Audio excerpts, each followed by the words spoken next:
21 तारीख का दिन शनिवार का अवसर है, तृतीया तिथि इस दिन विद्यमान है और ग्रह नक्षत्रों के दृष्टिकोण से दिन थोड़ा हल्का दिखाई देता है। ध्यान रखिएगा चीज़ों को। इस वक्त ग्रह नक्षत्रों के दृष्टिकोण से बुध का मार्गी होना आपकी राशि में जिस प्रकार का योग बना रहा है वो कहीं ना कहीं कल्याणकारी तो है। बुध के मार्गी होने से चीज़ों को ऑर्गेनाइज करने में आपको सहायता मिलती दिखाई देगी, लेकिन वैसे ओवरऑल दिन जो है वो थोड़ा हल्का दिखाई देता है। ऐसे में चीज़ें अननेसेसरी पे आप पर भारी पड़ सकती हैं।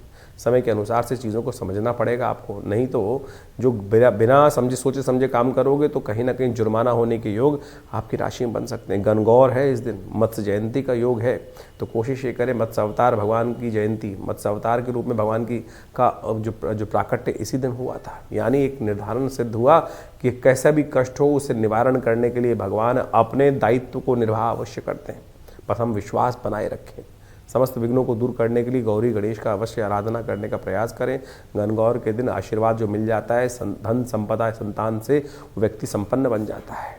कहा जाता है कि इस दिन भगवती के तीसरे स्वरूप जिसको विशेष तौर पर चंद्र घंटा स्वरूप कहा जाता है, उनकी आराधना करनी चाहिए। भगवान के मंदिर में जाकर उदय हो रहे हैं, श्रृंगार का सामान भगवती को अर्पित करने का प्रयास कीजिए, वो आपके लिए बहुत अच्छा रहेगा। कल्याणकारी योग आपके लिए बनाकर उपस्थित करता दिखाई देगा। वृषभ राशि वालों के लिए 22 तारीख के लिए ग्रह गणनाओं का योग जो बन रहा है वो समझना चाहिए।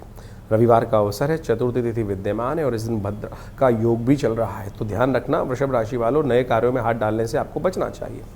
कुष्मांड रूप में मां भगवती की आराधना चतुर्थ दिन नवरात्र में की जाती है। ग्रह नक्षत्रों के दृष्टिकोण से यदि हम आपकी ग्रह गणना की बात करें तो इस बात का ध्यान रखना चाहिए कि बहुत ज़्यादा लक्ष्य के भागने की आवश्यकता नहीं है। चीज़ें होंगी तो सही, लेकिन थोड़ी भारी पड़ सकती हैं, महंगी पड़ सकती हैं। इस प्रकार की काल गणना विशेष तौर पर आपको समझाती दिखाई दे रही है। कई बार चीज़ें आसानी से आती हैं, कई बार चीज़ें महंगी पड़ती हैं। तो ये दो दिन है आपकी राशि के दृष्टिकोण से थोड़ा महंगा पड़ता, विघ्नों के साथ आता दिखाई दे रहा है।